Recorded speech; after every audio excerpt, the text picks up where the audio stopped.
60.000 casos de ACV se producen al año solamente en nuestro país. Es realmente una cifra muy elevada, es alarmante y por eso vamos a tratar este tema aquí en la mañana de Canal 26. Vamos a charlar con el doctor Matías Baldoncini, es médico neurocirujano. Doc, un placer tenerlo aquí en nuestro programa. Muchísimas gracias por estos minutos. ¿Qué tal? ¿Qué tal? Muy buenos días. Muchísimas gracias a ustedes por la invitación. Bueno, vamos a hablar, entre otras cosas, de ACV, Doc, y bueno, estos números, ¿no?, que se están manejando, que son realmente, preocupantes. ¿Por qué se da tanta cantidad de ACV? ¿Hay alguna explicación?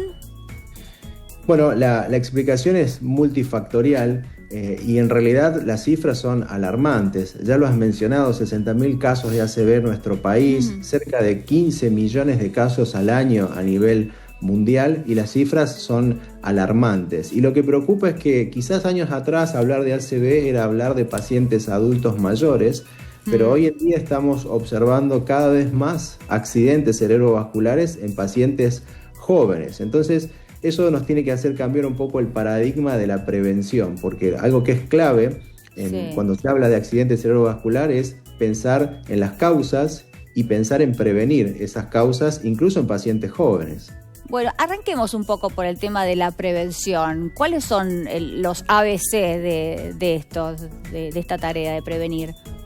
Bueno, quizás una de las patologías más importantes a prevenir, que particularmente una vez diagnosticadas tienen tratamiento y el tratamiento es muy efectivo, es la hipertensión arterial, ¿sí? Sabemos muy bien que controlar la presión arterial incluso es muy fácil, es simple. Existen dispositivos confiables que todos los argentinos pueden tener en su casa, que es el esfingomanómetro o tensiómetro, que se pueden controlar la presión arterial. Teniendo en cuenta que la Asociación Americana de Cardiología ha redefinido hipertensión arterial y la presión debería estar por debajo de 130, 85 de presión arterial. Esas son cifras normales, ¿sí? Sí. ¿Alcanza con tomarla en casa? ¿Uno puede confiar de esa toma casera? Y hay varios tipos, ¿no?, de tensiómetros. ¿Sirven todos por igual? Es correcto. Generalmente los de mayor confianza son los tensiómetros comunes de mercurio. Los que hay que inflar, ¿no? El que hay que inflar la perita de modo manual y escuchar con el estetoscopio. Sí. Esos son los más confiables.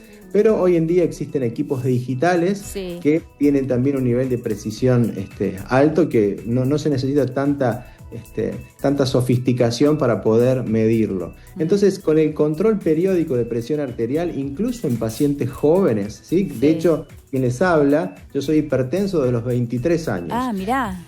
Es correcto, estaba finalizando mi carrera de medicina y se diagnosticó en aquel momento porque tengo antecedentes familiares. Y es una enfermedad muy común y el problema es que es una enfermedad silenciosa. Silente. Claro. Exacto. Es una enfermedad silenciosa que cuando genera síntomas, generalmente ya es demasiado tarde. Entonces es importante el control periódico de la presión arterial en los pacientes incluso jóvenes. Y una vez diagnosticada, por supuesto, concurrir al cardiólogo para hacer el tratamiento específico y recordar algo muy importante, que es una enfermedad crónica. Es decir, un paciente diagnosticado con hipertensión o con diabetes, que la diabetes también es un factor de riesgo aislado para ACV, es un paciente que toda la vida va a vivir bajo ese rótulo, pero con un buen tratamiento puede llevar una expectativa de vida normal. Doc, cuando usted dice control periódico, ¿qué sería periódico? ¿Semanalmente, mensualmente nos tenemos que tomar la presión? La recomendación es una toma semanal. Ah, ok. ¿Sí? Es una toma semanal. Y por supuesto, un paciente diagnosticado con hipertensión arterial, y para la población en general, además de recomendar la toma de la medicación, siempre es importante recomendar la realización de actividad física, ¿sí? Los pacientes que tienen menos peso, la presión suele ser menor. Controlarse con las comidas. Es decir, tratar de evitar las comidas con grasas animales, ¿sí? o las comidas con frituras, y algo muy característico que se insiste en la prevención clínica, más que nada, no tanto neuroquirúrgica, pero sí la prevención clínica, es el consumo bajo en sodio. No solo el hecho de regular el agregado de sal a las comidas, sino también tratar de evitar las comidas que se encuentran conservadas, porque un común para los conservantes, los enlatados, etcétera, es la utilización de sodio, claro. ¿sí? De cloruro de sodio. ¿Qué hacemos si hacemos una toma de presión y nos encontramos con una irregularidad, ¿no? Bueno, en este caso hablamos de presión alta porque estamos hablando de ACV, que inmediatamente al médico o hay algo para hacer en casa. Lo que tenemos que hacer es concurrir al médico. Quizás los especialistas más indicados para el control y el diagnóstico son los cardiólogos y los médicos clínicos. Esos son las dos especialidades más idóneas para el control de la presión arterial. Generalmente con una sola toma aislada no hacen el diagnóstico, sino que mandan al paciente a controlarse durante una semana completa para tener una especie de evaluación cronológica, o hay otro estudio que se llama MAPA, que es monitoreo ambulatorio de la presión arterial, para controlar durante 24 horas cómo se comporta la presión arterial. Y a partir de allí, si se diagnostica, existen muy buenos tratamientos hoy en día para poder paliar esta enfermedad, que es un factor de riesgo importante aislado, tanto para ACVs isquémicos como para ACVs hemorrágicos, que son los dos tipos de accidentes cerebrovasculares que pueden tener. Ahora nos metemos en eso, pero me quedaba pendiente con respecto al tema de la presión. Si la presión es baja,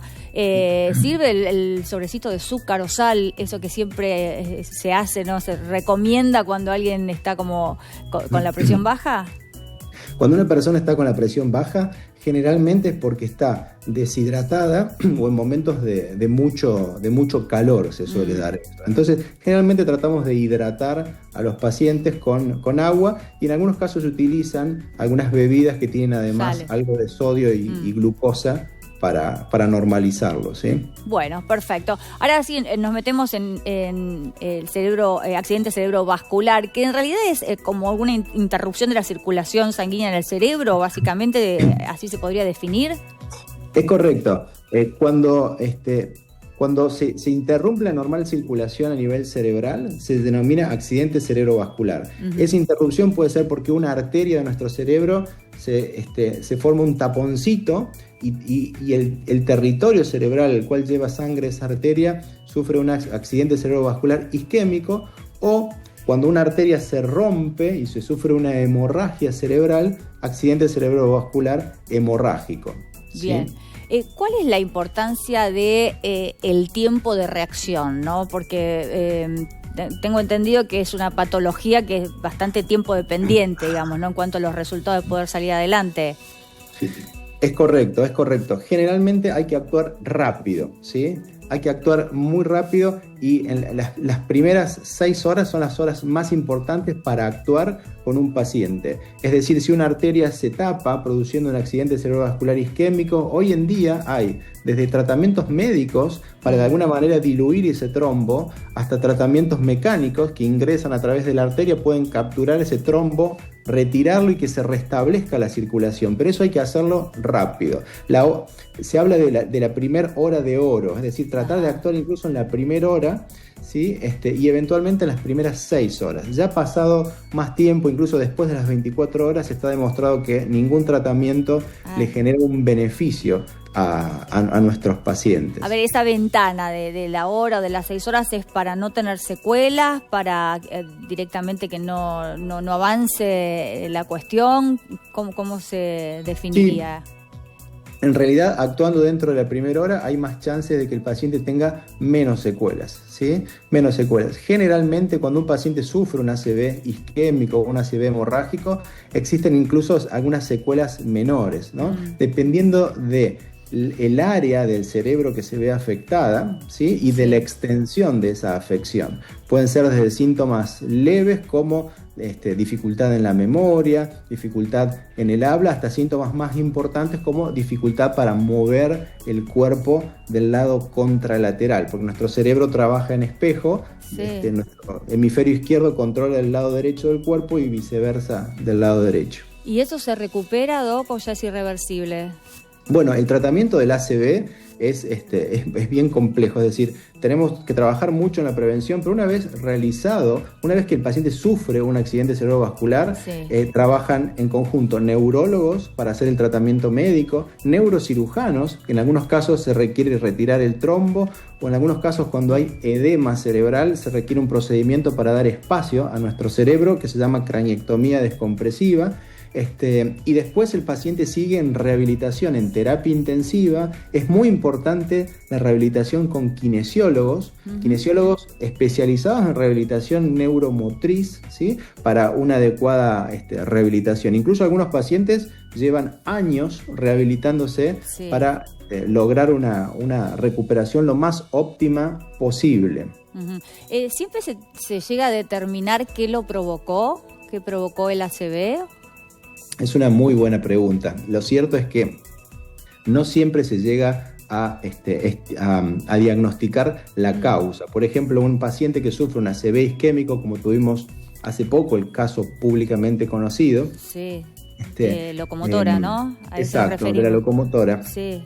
Ella sufrió un accidente cerebrovascular isquémico, es decir, se formó un trombo que tapó una de las principales arterias del hemisferio cerebral del lado derecho, en el caso específico que estamos hablando. Sí.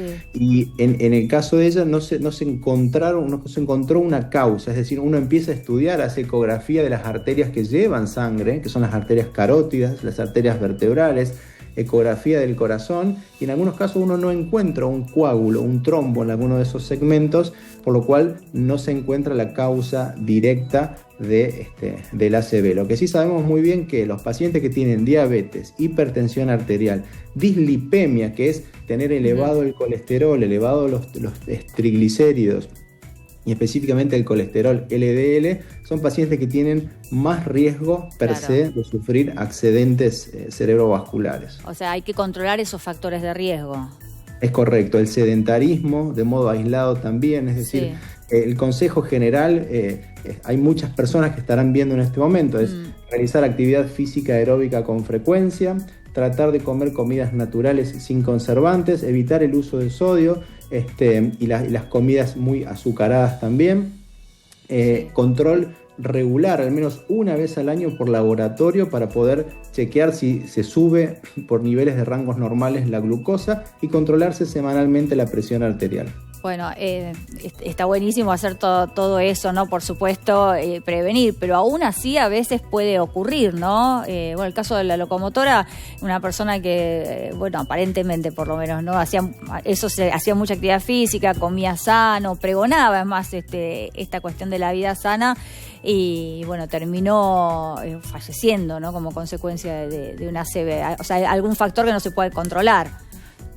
Sí, insisto, la hipertensión arterial en muchos casos es una enfermedad silente que es uno de los principales factores de riesgo asociado al accidente cerebrovascular. Y la actividad, yo dije recién, actividad tratando de que sea actividad aeróbica. Bien. Cuando yo hago actividad aeróbica, es decir, correr, correr una cinta, hacer bicicleta y demás, generalmente es muy diferente a la actividad anaeróbica. La actividad anaeróbica del levantamiento de pesas y demás suele estar asociado a subas de presión arterial. Bien. Doc, ¿qué incidencia tiene el estrés en todo esto? Bueno, el estrés juega, como es muy complejo de medir el estrés per se, sino que se considera como un estado en el cual uno se encuentra en una preocupación constante y demás, pero el estrés en varios estudios científicos se ha descrito como un factor aislado también que genera un estado fisiológico que puede producir ACVs isquémicos o hemorrágicos, ¿no? Porque también el estrés hace que se secreten sustancias en nuestro cuerpo protrombóticas, genera hipertensión arterial, en fin. El estrés es un factor de riesgo aislado muy complejo de disociarse hoy en día, pero sí, hay que tratar de realizar actividades de relajación, actividades de meditación, hacer actividades que traten de desconectarnos un poco del día a día. Se recomienda a los pacientes para disminuir el riesgo de accidente cerebrovascular. ¿Por qué a veces se tarda en reaccionar? ¿Es un poco desconocimiento, quizá también miedo, ¿no? a lo que se viene, pero a veces, ¿no? Con algunos síntomas como los que describimos, uno dice, bueno, no, me descanso un poco, no nos llama inmediatamente a emergencias. Sí, quizás sea un poco de desconocimiento y los médicos y todos los comunicadores en general tenemos que insistir en eso, que ante una mínima, un dolor de cabeza intenso, dificultad visual, dificultad para hablar, para mover una mano, tenemos que rápidamente consultar a una guardia para poder hacer un diagnóstico oportuno. Y en muchos casos estos eventos suelen suceder por la noche, cuando el paciente está dormido también. Entonces ahí hay una demora, y es súper importante para que la medicina de tratamiento, no preventiva, pueda generar un impacto positivo, la consulta inmediata. Incluso si pasa el síntoma, ¿no? Porque justo, bueno, tengo un caso cercano, ¿no? Que le pasó a un conocido que tuvo como estaba la noche y tuvo un movimiento extraño que repetía y después se le pasó, entonces decidieron no llamar, pero bueno, era un síntoma de alerta que se dejó pasar en ese caso, ¿no? Es muy importante eso que estás mencionando. De hecho, muy probablemente haya correspondido a algo que se llama AIT, accidente isquémico transitorio, ¿sí?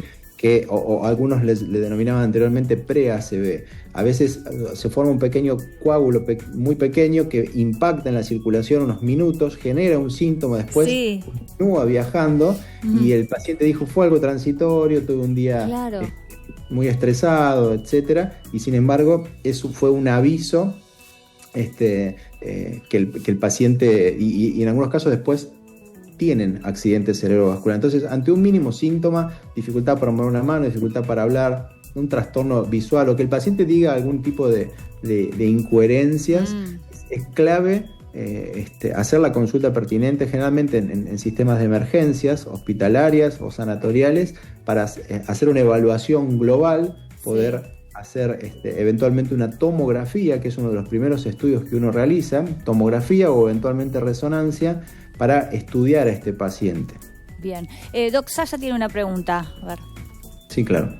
Doc, ¿qué tal? ¿Cómo le va? Buen día, Sasha le habla. Mira, justo ayer yo vi un video que se viralizó de una doctora, de una médica de Estados Unidos, que decía que el cuerpo avisa por lo menos un mes antes cuando va a suceder algo como esto, por ejemplo, un ACV.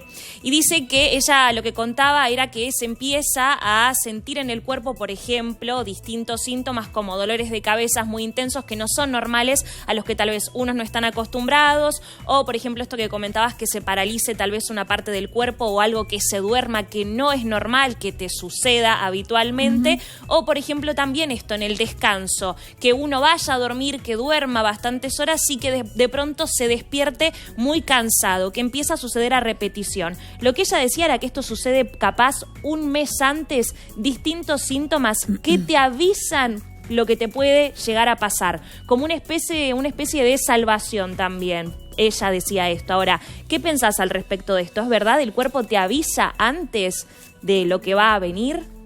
Buen día, Saya. Yo como neurocirujano vemos pacientes con ACV con frecuencia, pero quizás los especialistas en neurología son los que más cantidades de ACV observan en su labor diaria. La verdad es que yo lamento no coincidir con la profesional, pero generalmente un ACV no avisa previamente. Es un evento agudo, súbito, y el paciente muchas veces había estado ese día jugando con sus hijos, relajado, sentado mirando la naturaleza, y nadie sospechaba que ese paciente iba a tener ACV. Generalmente no hay síntomas previos. Insisto, como hablamos anteriormente, si el paciente ya venía con patología previa como hipertensión arterial, dolores de cabeza, había sufrido anteriormente algún AIT, esos son de alguna manera signos de alarma que nos hacen pensar que ese paciente posiblemente sufra un ACV, pero generalmente es de modo agudo, súbito, y el paciente no tenía síntomas previos a que le sucediera el evento. Doc, si el ACV termina siendo leve, ¿no? Se puede ir al médico dentro de esa ventana, sobre todo de la primera hora, y no hay secuelas. ¿Cómo sigue la vida de ese paciente? ¿Puede seguir haciendo vida normal? ¿Tiene que tener algún control especial? El paciente generalmente cuando sufre un ACV se le da una medicación para controlar el colesterol y los triglicéridos. Se indica un control estricto de presión arterial. Si es hipertenso, se lo medica adecuadamente y generalmente le indican una medicación que es anticoagulante. Exacto, claro. Ácido acetil salicílico, que es una medicación que es un antiagregante plaquetario.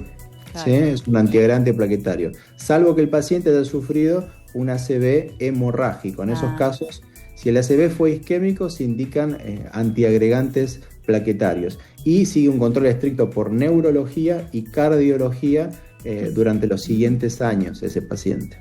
Bien, Doc, ha sido muy didáctico, hemos aprendido un montón y nos quedamos sobre todo con esta cuestión de controlar los factores de riesgo, de tomarnos la presión desde jóvenes, en forma habitual para prevenir, que es lo más importante. Un placer, muchísimas gracias. Un placer, que tengan muy buen día.